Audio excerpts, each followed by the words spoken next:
20, 30, 40 years ago, even 10 years ago, you would pay for a trusted source, your newspaper, your email. I'm going to pay the New York Times $6 a month to access their website. This is less than a decade ago.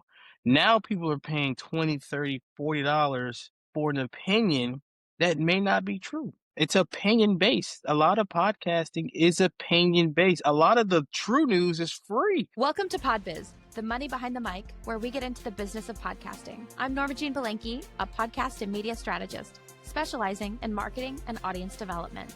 And I'm John Kiernan. I'm a podcast producer, and we're asking the question that's on everyone's mind. Where is the money in podcasting? Each week, we talk to podcast industry professionals, marketers, and creators who are turning podcasts into a thriving business and making the industry what it is today. With real revenue, real strategies, and real results. If you're looking to grow or scale your show, and of course monetize, you're in the right place. So let's get down to PodBiz. Today we're speaking with Patrick Hill, founder and CEO of Disctopia. We'll be speaking about what inspired him to start a podcasting and music software company, how we're actually in the age of the creator, and how creators can get paid. Let's get down to PodBiz. Thanks for joining us. Thank you. Glad to be here. Well, Patrick, let's get into it. Where's the money in podcasting? Not in my pocket, I tell you that. But it's actually, to be honest, it's stuck in two places. It's right in between content creation and content distribution. And we all know that that kind of mixes and gives us advertising. And it is in a weird spot right now, but that's where it is. People are paying exclusive prices for content. The numbers just came out, I think, yesterday for Joe Budden. He had 30 million subscribers on Patreon, and he was netting on an average of $1 million a month. And that's pretty much at the same expenses that he had before he started Patreon. So, and that's without his sponsorships, his advertising money, his merch, his deals, any of those things. So, that is where the money is. It's into access to exclusive content and access to exclusive messaging. I call it exclusive messaging now, and it's really advertising. Patrick, I think you're absolutely right. I mean, I think in terms of subscriptions, that's where we see a lot of industry leaders talking about monetization. Apple Podcasts presented on this at the podcast show in London. There has been a huge push for subscriptions. And what we've found, and what I think we're seeing as an industry, is that as creators build communities of people that they serve, that they continually provide value for, those communities really want to feel like they're part of something, and they're happy to pay a couple of dollars a month to be part of a show, part of that show's community, and get content that's outside of the regular feed, ad-free, and has a lot of other benefits as well. Right. I mean, I did not know we were growing up in an age, or living through an age, I would say, where people are paying exclusive pricing for someone else's opinion that may or may be false. Typically, 20, 30, 40 years ago, even 10 years ago, you would pay for a trusted source, your newspaper, your email, just, I'm going to pay the New York Times $6 a month to access their website. And this is, like I said, this is less than a decade ago. Now people are paying 20, 30, $40 for an opinion that may not be true. It's opinion based. A lot of podcasting is opinion based. A lot of the true news is free. So people I do have to say, though, I think people traditionally have paid for entertainment. And I think as that line is blurred, it really feels like people are paying not necessarily for facts or for journalism, which is, disappointing in its own, silo, but that people are paying for that entertainment value, right? It used to be that you would go to the movies and you would spend, $20 on tickets and popcorn and sodas, and you would really pay, an evening at the movies could be like $50 for that entertainment. But nowadays we've got streaming. Nowadays everybody's on their phone all the time, right? Like that. I feel like I'm living in the doom scroll universe, and I definitely have friendships that are almost exclusively meme driven. Right. And so I think when we think about how entertainment is so fragmented across multiple screens, across multiple verticals, People are happy to pay for that entertainment, and that switch has really happened from factual news more into purely entertainment, or maybe something that feels like it's news but provides that entertainment value. There's a lot of content out there that really is opinion but comes off as factual news as well. Right. Yeah, we're living in that age of why listen to the truth when the lie is more entertaining. Have you ever heard that? So we are Yeah. living in that world, and whenever you put monetization behind that, Hmm. you can make a lot of money. I mean, clearly, we even see that in government. People are rising to political power just by entertaining someone around a blurred truth. Instead of giving us a number, they'll say, all these things are happening. All these things are happening. And as long as they can touch you in your heart or in your mind, they can convince you to go do something. And convincing someone to do something, that may be a vote, that may be a subscription. So money and power are starting to be in these voices and these independent voices. And if you relate all that back to podcasting, that's where we're going, and that's where the money is. It's just really in who has the most powerful, or who has a powerful voice, and who has an independent voice, and who can give me a good opinion that may or may not relate to what I'm doing. And then, like you said, you sprinkle a little entertainment, a little charisma on top of that, and you're that's the winning formula. Just a sprinkle of charisma. I love it. Just a Um, just a sprinkle. Just a sprinkle. Yeah. No, I think it's definitely an interesting time that we're in. We're kind of really in the age of the creator, but it's not necessarily the indie creator, right? There are indie creators that are super successful, and we definitely have examples of that. But, in terms of creators that build media empires, I think it's really cool to see what's going on, and also a really interesting time within, media in general and within podcasting. And at Disctopia, you guys work with a lot of independent creators, right? And so you really see the value of creators building their own community, right? Going hard on their niche. And we Mm-hmm. talk about this all the time at PodBiz, right? We always say, go hard on your niche, which is like kind of ridiculous, but it's true. And I think it's one of those things where, the stronger the community you build as an independent creator, the stronger your brand is, the stronger your show is, the stronger your monetization opportunities are, especially as we're seeing subscriptions grow and people want to support the entertainment or the shows or the journalism or the podcast that they really love. Yeah, I tell people not only follow their niche, but follow. We see a lot of people following their cause. So I like there's that. our first launch came through our very first successful launch. I'll say that came through a platform called AppSumo, where they'll email pretty much a million small business owners and say, "Hey, here's a new tool. You get access to it for life for a price." We did that campaign. It was wildly successful. But a lot of the people who signed up, they were just regular old coaches and therapists, and they were trying to sell content like a book, or they were just trying to sell their own opinion or anything like that. So I just said like we're into that really big phase where our independent content creators are really not only trying to find their voice, but they're trying to sell that voice on top of stay alive and survive to the next podcast episode or to the next album or to the next book. So we did get a lot of those independent creators doing that. And within that, they're a fitness instructor in real life, but they teach, wellness through audio. And so that's their cause. Or, they want to help moms. If you notice a lot of influencers, I mean, some of them are gimmicks, but every single one of them have a cause. Yeah. They're No, I think trying it's to put their voice absolutely. behind something. Absolutely. And you see a lot of, in terms of that coaching ecosphere, you see a lot of people talking about how it's important to get clear on your why. Right. And so I think having Uh-huh. that belief about what you're doing and feeling that calling, right, is very important. And you guys work with a lot of independent creators at Disctopia, but I want to talk a little bit next about how you started the company, right? Because it's really a home not just for podcasting, right? You guys also distribute music, which is very cool.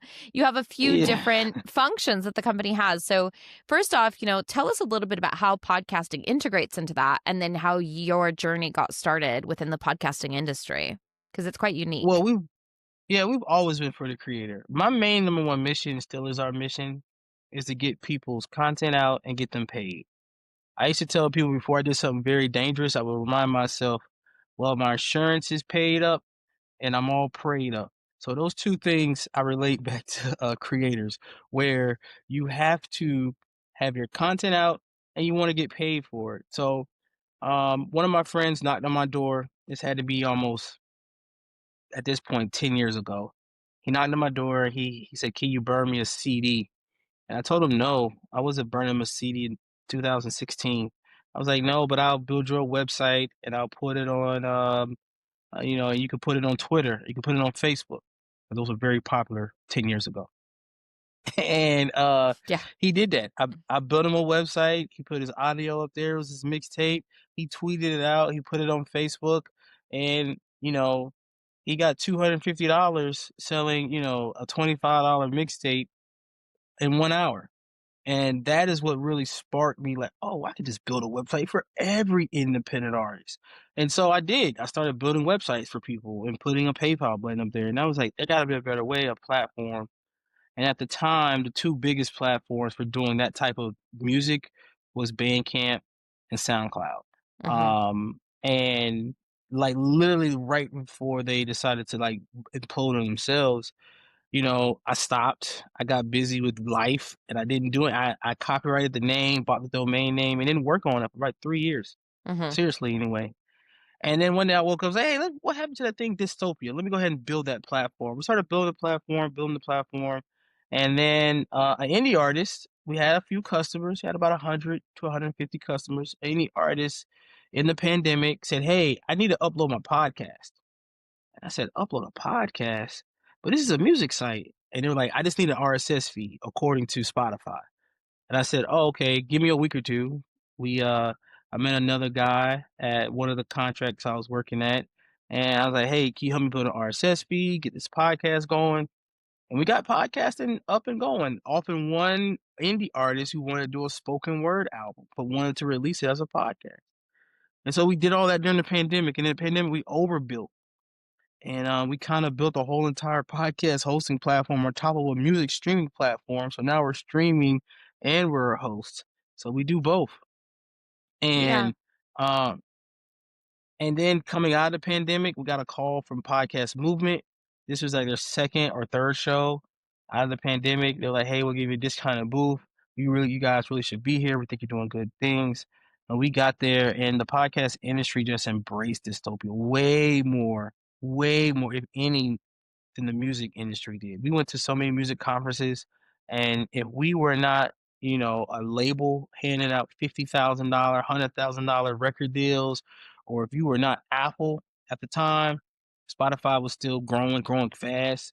If you were in TuneCore at that time, TuneCore, CD Baby, Yep. if you weren't any of those guys, no one listened, didn't even look in your direction. But with podcasting, it was all love. It was all the industry, and it's still like that. There's a few conferences here and there, but as you know, when you go to a podcast show, you see people you met at a conference 5, 6, 7 years ago, and you guys are acting like you just, like you guys were born together. So it's a really good industry, and that's how we got into it. And it's been the most profitable industry from a return on investment. But for us anyway. But we're glad that we're here and we're not going anywhere, slowly but surely. Yeah, We'll get it all absolutely. done. It's definitely interesting because most podcast hosting platforms don't start as music streaming platforms, right? Nope. Nope. They typically start in WordPress. No. No, it's very interesting also because music distribution is really different for everybody out there who's watching, maybe within the podcasting industry. The way that music distribution works is that it's not through an RSS feed, right? You have to have a specific identifier for each song and each artist, and it's very tedious. And so for independent artists, there have been a few companies like Disctopia that have popped up where you can upload your own content and you can push it out to, all the places where you want people to listen to your music. But you can do it without a record label, right? You can do it yourself as an indie creator. And so I think that that's really fantastic. And you also have a bit of a background in tech, right? So that really lent itself to, seeing an opportunity with creators that you knew and creating something that came out of it. I think a really big theme within PodBiz, especially, I think overall within the podcasting industry is that when you see something that you would like to exist and it doesn't, you can create it. Mm-hmm. So like since the beginning of us, we've always been for the indie creator. I have a master's degree in information technology. Yeah. So building this platform wasn't the, hardest thing to do for me. Most people raise money to build an ideal and then sell that ideal, where we didn't even think about raising money. We just went and built it. And now that we're here, now we're selling it. But, at the very, very beginning stages, we just went and built. I just went and built, built, built. And we're very quote unquote reacher big. What's it called? Feature rich. So now we're kind of like pulling back some of those and like, hey, this is what we're good at. Let's just Yeah. do what we're good at. And so yeah, it's it's been a journey, but yes, my background is in IT. I have a master's degree from the University of North Carolina at Charlotte. Um, right out of college, I went to work for Bank of America, and I was a software developer for Bank of America. And that's when a year after that, my friend knocked on the door. So, we built a software company, and I was like, I can build a music streaming platform too, and I'm in the building that. So, yeah. Absolutely. And you guys also have an app as well, which is really interesting, right? Not Hmm. all, but some hosting platforms have their own apps. And I think, what you guys have built is really interesting because it's an opportunity for creators of all types to kind of coagulate in one place as well. Yeah, we definitely have an app. It has audiobooks, music, it has every podcast, whether you're hosted with us or not. You can actually just use our app as a podcast player if you want, or audiobook player or a music player. You can actually upload your own music from your other libraries as long as it's on your device. You can play it through the Dystopia player. So yes, we do have a mobile app and a full-fledged platform to distribute your content as well. The mobile app is probably it's like having 2 kids. You have your older brother, which is a platform, and you have your little baby sister, which is a mobile app. Yeah. We love them dearly, but they still have some more growing up to do, and we're working every day to try to improve our streaming platform as a whole.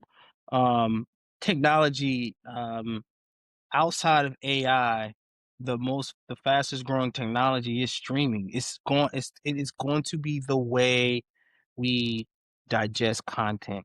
There is currently as you probably know, there's a current internal battle of the RSS versus the stream.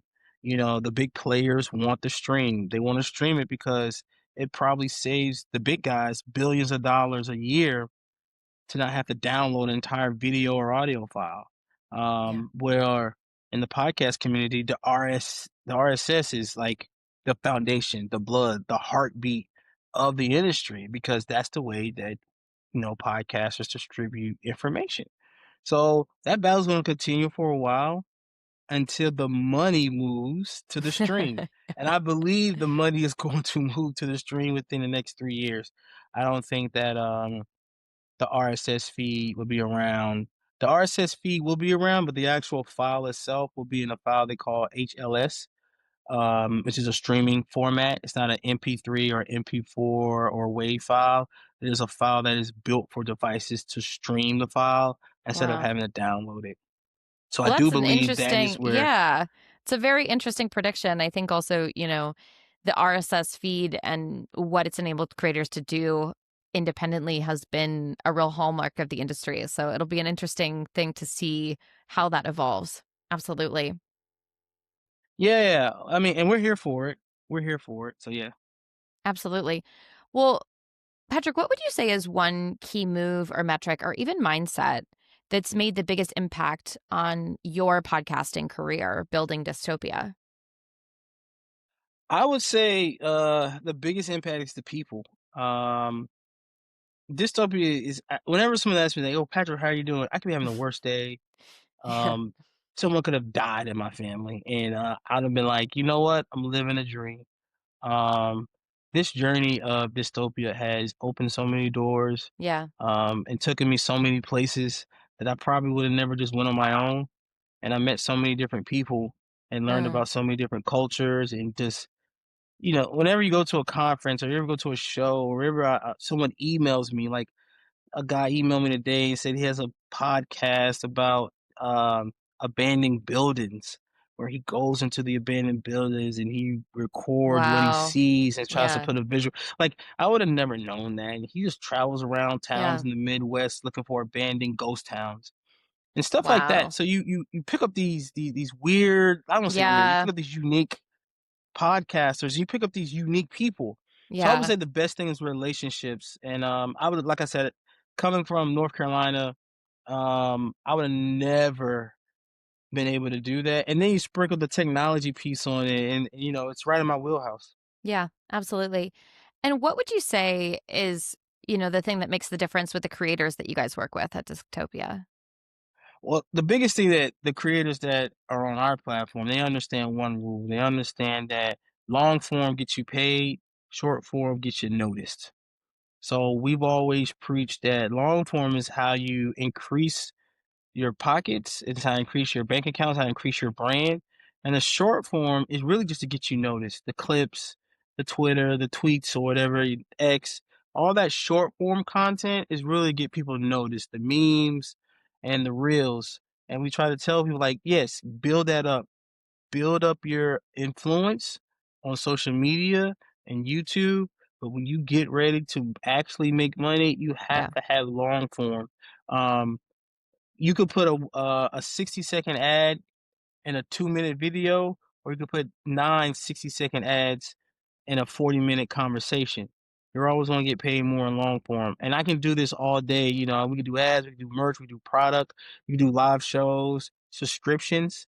No one's gonna subscribe to just a bunch of little memes unless there's a purpose to a long form avenue. It's the reason why Patreon is so popular, is because Yeah. they're offering subscriptions after someone found them in the short form. Yeah. No, absolutely. From all the conversations we've had so far, it really looks like subscriptions are the future. So it's an exciting time in podcasting to see that wave and just the amount of monetization that creators are able to make. It's really exciting. We're definitely in the age of the creator in that way. Yeah, I always tell people subscriptions are nothing new. 100 years ago, you had to subscribe to the library with a library Yeah. card, Yeah. whether to get access to Yeah. content. That's Yeah. that's what a library card was in the 20s. It was access to books, and at that time, that's where the content lied, inside of Yeah, so I books. mean, I think it still is. Now libraries are a real community hub in a lot of ways. They have kids programming, they have free Mhm, internet access, but they still provide, books and you can take them home. And I think that that's still really important overall in society. But I think you're right. That mhm. subscription model has always been there, but the way that it's being activated within podcasting and within certain Oh, directories yeah. it's a really exciting time. You sprinkle that SaaS on top of that subscription model, on that library model, and you have Netflix all over again. And Netflix is one of the most profitable companies right now. And a lot of people don't know that Netflix started in 1998, and No, it did. I know somebody personally who turned down being like the number somewhere between 10 or 11 number employee at Netflix because it was in this giant boom moment. And there were like all these tech startups and it was like movies in the mail, you know? So, right. Who wants to like, do that? right, like early days, it was like, I don't know about that. And I think they went with a different startup. And so it definitely is interesting, right? When you think about Netflix now and how they're branching out into a lot of different avenues, including podcasting, it started with like DVDs, right? It started Yep. with like them trying to popularize the word queue, right? Do you remember what movies do you have in Mm-hmm. your queue and all that kind of stuff? So I think you're right. Apple Podcasts has really proven the concept of subscriptions and implemented them in a way that we're seeing a lot of independent creators make that money right now, it's just a Oh, super yeah. exciting time. And, I talk to my clients about this all the time on the audience dev side and marketing side, right? That community that you build has value. And when you're ready to monetize it, you want them to be engaged, right? You want them to feel like they're part of something and that they're feeling like, okay, I'm so lucky that I found this show that I love and this community that I love, and they're wearing the merch, and they're subscribing every month to your podcast. Absolutely. Mhm. I tell people all the time, I said, if you think, because we have people email us all the time, and I'm Yeah. like, I got 10 listeners. I was like, how hard it is to plan a 10-person dinner? Crickets. Never hear from them again. And then some people are like, I got 100 listeners. I'm trying to get to 1,000. I was like, you got 100 people in a room? Yeah. think about that. Think about how Yeah. hard it is to get 100 people in a room. And so you're right. And I tell people like, look, if you got 100 people, you can sell 4 t-shirts. If you got 10 people, you can sell 1 t-shirt. So think about your audience, build your tribe, and perfect your content. Yeah. Just keep perfecting your content and recycle some of those profits into better headphones, better mics, Yeah. It's important, I get an think, editor. Yeah. to continually upgrade your process, right? And we talk to creators about this all the time. I'm sure you do on the dystopia side from the software and SaaS side. And I definitely do on that marketing side, right? It's if you ask any podcaster to go back and listen to their first episode, they're going to cringe. They're going to be like, don't make me do it, right? Because I Yep. think, just putting it out there and being vulnerable is really hard. And then once you initially get over that like vulnerability hurdle, right, you get into a momentum, and sometimes it's hard to continually refine your work, but it's important.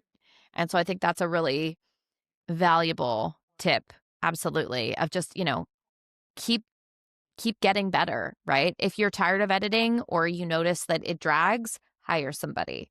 If you notice, hey, I've done some research and there's other mics out there where I'm going to get a better sound, upgrade your mic. Right. It's Mhm. a perpetual process. And I think for a lot of podcasters, we're such a tight community and we're so collaborative because we know that you have to really love it to do it. It's not a medium where you can like phone it in, Oh, you like, you won't believe. From our indie artists, one day they're a rapper, the next day they're a fighter pilot, the day after that they're a barber. And during the pandemic, everybody was podcasting. And it was yeah. like, so how many episodes you get to? You know the numbers, 6 or 7. Yep. I was like, "Why'd you stop?" And it was like, "Oh, man, I didn't know it was gonna be this much work. I had to Yeah. really dedicate myself." I was like, Yeah. "Yeah, yeah." I was Absolutely. like, Absolutely. And that's why it's so important to have strategy and systems in place. And on my end, I try and not scare people, right? I try and not tell them like, hey, this is a lot of work.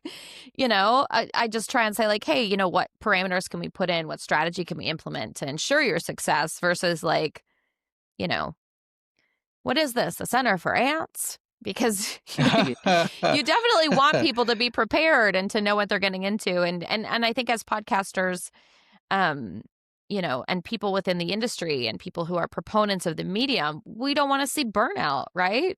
The rising tide is going to lift everybody up within the industry as a whole.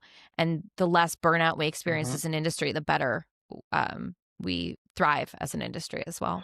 Yeah, I mean, we've been seeing people not supplement their income or start their income. We've been seeing people restart their income in podcasting, where Yeah. you might have got fired from a newspaper and you just had a lot of people read your articles and you go start a podcast and those Yeah. people will, transfer their I mean, we see it with CNN and Fox News anchors where they were let go over whatever, and they'll go start a podcast or, and then they'll recoup literally the same contract and subscriptions and advertising money because they just went to podcasting.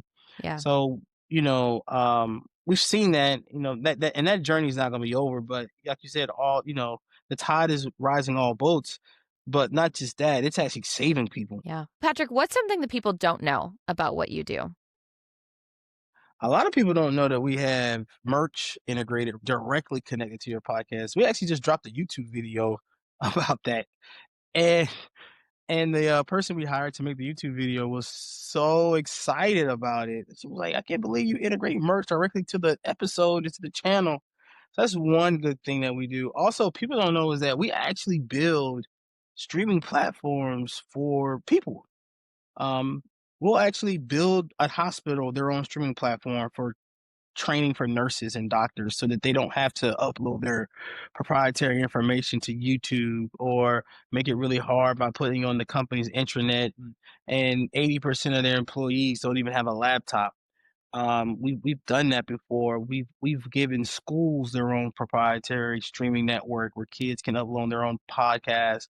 Teachers can convert newsletters to podcasting. So a lot of people, especially in the podcast industry, they know us as a host. They don't even know we do music, and then we go to music conferences. They know us as a streaming platform, which is cool. Mm, But a lot of time, they really missed the boat on our partnerships and integrations, and they missed the boat on our enterprise clients. I mean, we've yeah. done a lot of advertising with enterprise clients, because they're trying to reach our market, and that's just another form of advertising instead of putting their ad on our platform. So it is what it is, but that's what those two things I think people don't understand is for, like, we really are for the creator. Like, we Yeah, really are. And two, we will build you your own platform if you want us to. We are at our core software developers. absolutely. I think it's something that's a challenge that every platform and SaaS-based host maybe encounters that has incredible features, right? It's how do you showcase all of your features and tell the right people about the right features for them? I don't know. We're working on it. No, we're actually trying to get better at that. We're trying to let everybody know that, we're the all-in platform. It's just Yeah. all in. We're all in platform. We don't even want to say all in one.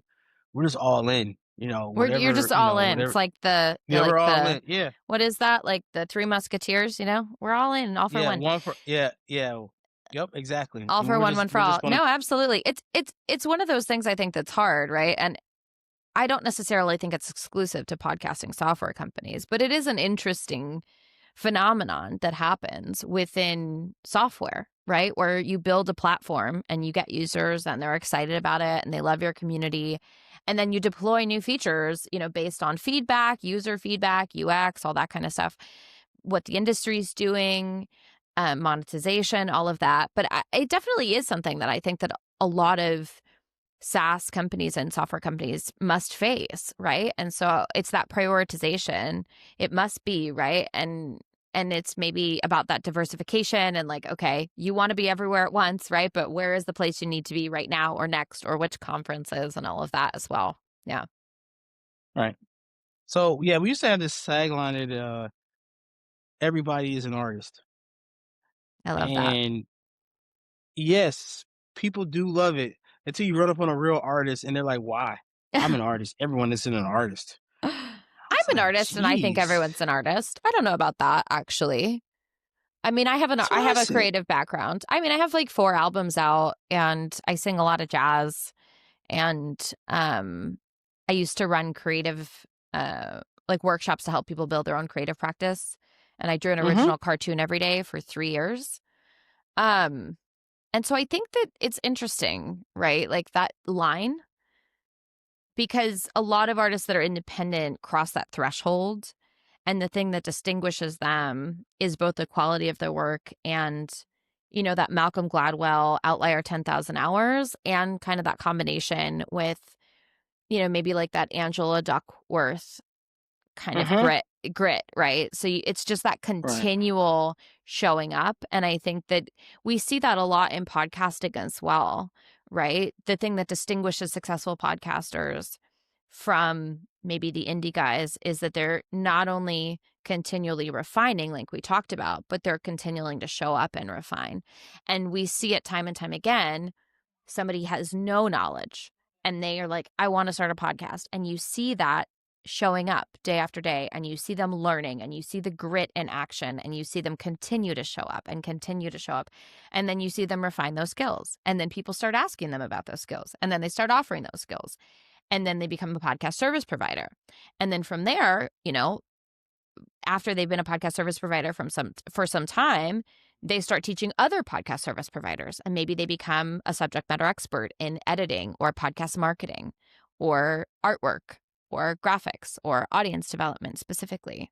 And so it's a very interesting transition, especially within the podcasting industry, because I think more than many other industries, I mean, much more than music, I would say, we really bridge that gap.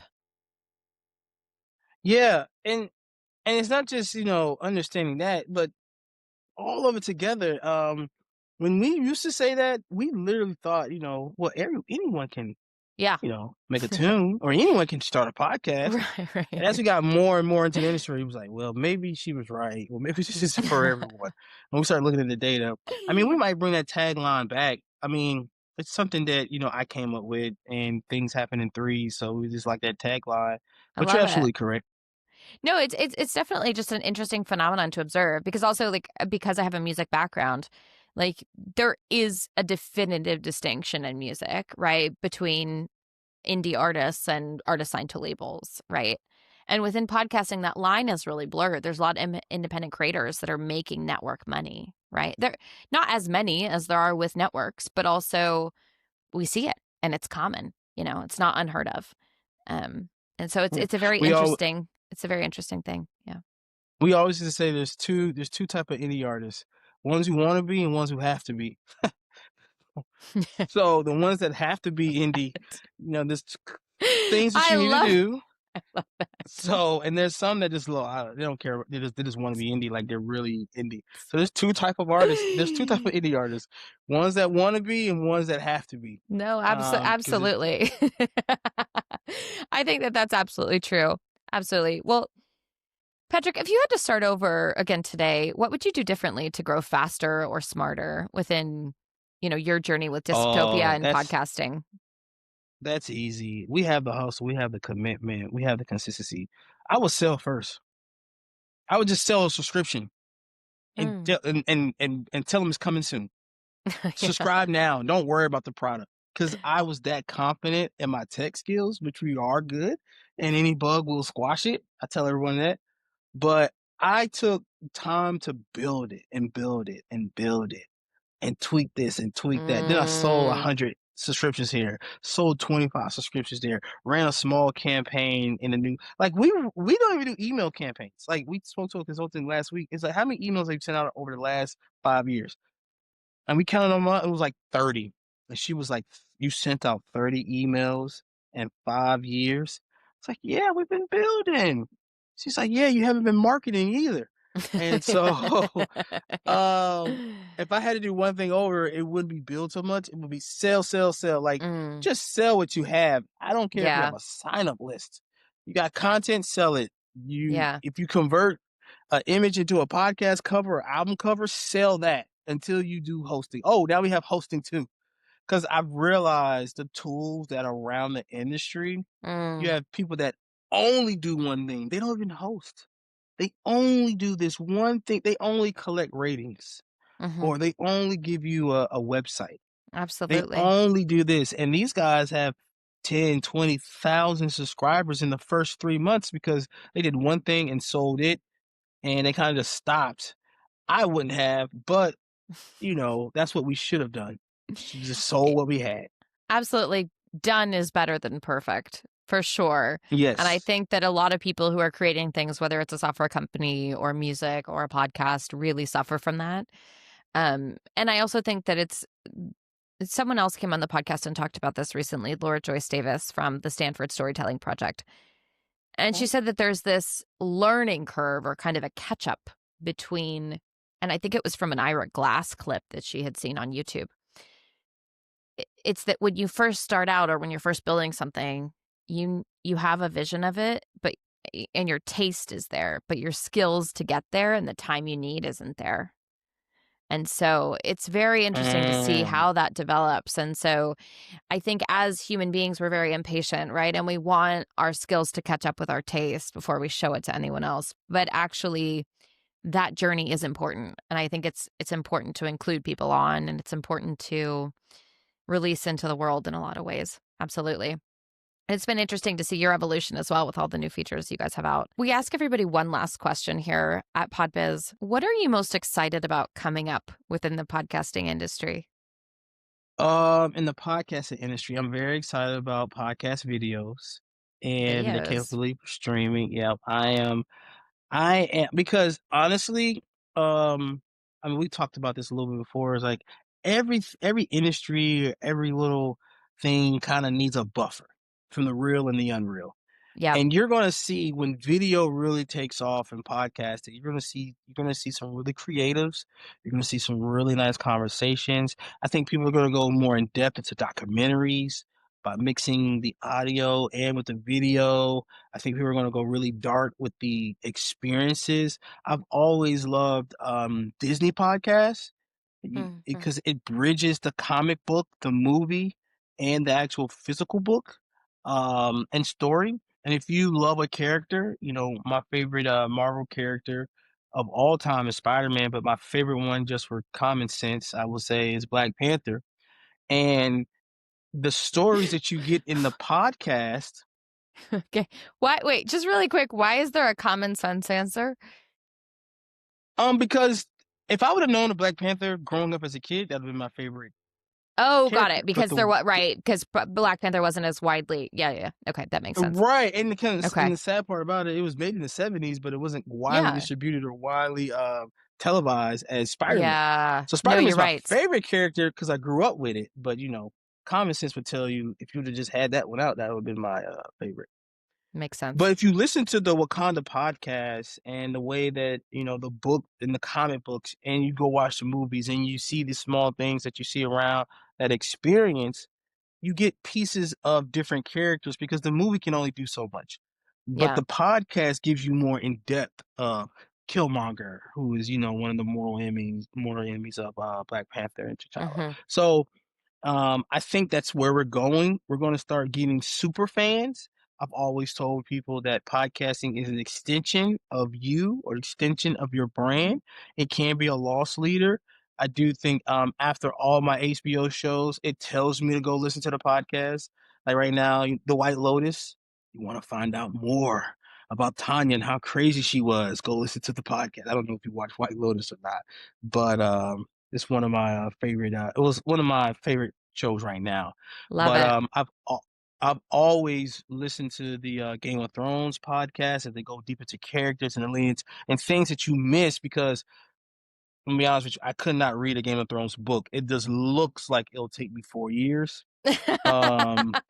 So the shows are already in depth, and then you get a podcast to go in more depth. And they said they still leave out stuff that's in the book. I said, well, how much more can we leave out here?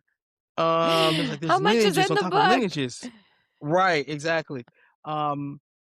Which is why, back to what we preach all the time, short form gets you noticed, long form gets you paid.